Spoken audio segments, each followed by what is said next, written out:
السلام علیکم، بسم اللہ الرحمن الرحیم۔ حضرت ابراہیم علیہ السلام اور مجوسی کا واقعہ۔ حضرت ابراہیم علیہ السلام کی عادت تھی کہ رات کا کھانا کبھی اکیلے نہیں کھاتے تھے، کسی نہ کسی کو ضرور کھلاتے تھے اور اپنے ساتھ مدعو فرماتے تھے کہ کھانا نوش فرمائیں۔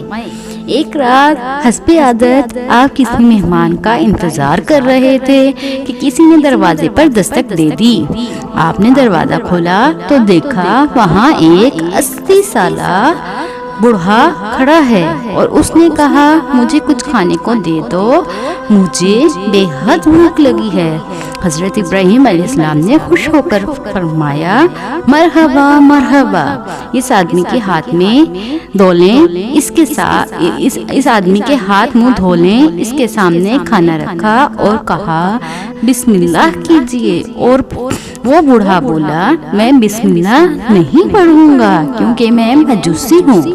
حضرت ابراہیم علیہ السلام نے غصے میں آ کر کہا، کھڑے ہو جاؤ، میں مجوسی کے ساتھ کھانا پسند نہیں کرتا۔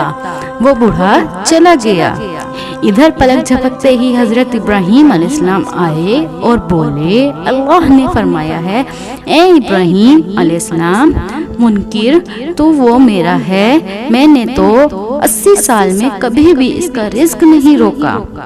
80 سال میں وہ میری نافرمانی کر رہا ہے، مجھے نہیں مانتا، مجھ پر ایمان نہیں لاتا، لیکن اس کے باوجود بھی میں 80 سالوں میں ایک دن بھی اس کو بھوکا نہیں رکھا۔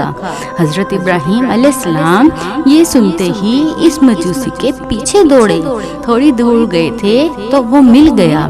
آپ رضی اللہ تعالی عنہ حضرت ابراہیم علیہ السلام نے فرمایا، اے اللہ کے بندے، مجھے معاف کر دو اور میرے ساتھ چل کر کھانا کھا لو، آپ کی وجہ سے اللہ مجھ سے سخت ناراض ہو گئے ہیں۔ مجوسی بولا، یہ کون اللہ؟ آپ علیہ السلام نے فرمایا، وہ ذات جس نے ساری کائنات کو پیدا کیا۔ اللہ وہ ہے جس پر ہر شے کو تخلیق کیا اور خوبصورت شکل میں ڈالا۔ اللہ وہ ہے جو تمام مخلوقات کو رزق دیتا ہے، جس نے تجھے اور مجھے اب تک زندہ رکھا ہوا ہے۔ مجوسی حضرت ابراہیم علیہ السلام کی یہ بات سن کر رونے لگا اور بولا، کیا کہنا ہے تیرے رب کی، اے اللہ کے بندے، تیرے رب کا تو اخلاق بہت اعلیٰ اور عظیم ہے، میں اتنے پیار کرنے والے اور عظیم رب پر ایمان لاتا ہوں۔ چنانچہ اس نے کلمہ پڑھا اور اللہ پر ایمان لے آیا۔ عزیز دوستو، ہمیں نفرت گناہ گار سے نہیں بلکہ اس کے گناہ سے کرنی چاہیے۔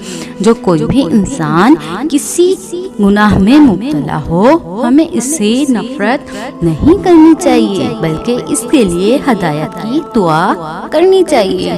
اللہ تعالیٰ ہم سب کو سمجھنے اور نیک اعمال کرنے کی توفیق عطا فرمائے۔ آمین ثم آمین۔ اگر آپ کو میری ویڈیو اچھی لگی ہو تو پلیز میرے چینل کو لائک کیجیے گا، سبسکرائب کیجیے گا، شیئر کیجیے گا اور کامنٹ سیکشن میں اپنی قیمتی رائے کا اظہار کرنا مت بھولیے گا۔ دعاؤں میں یاد رکھیے گا۔ اللہ حافظ۔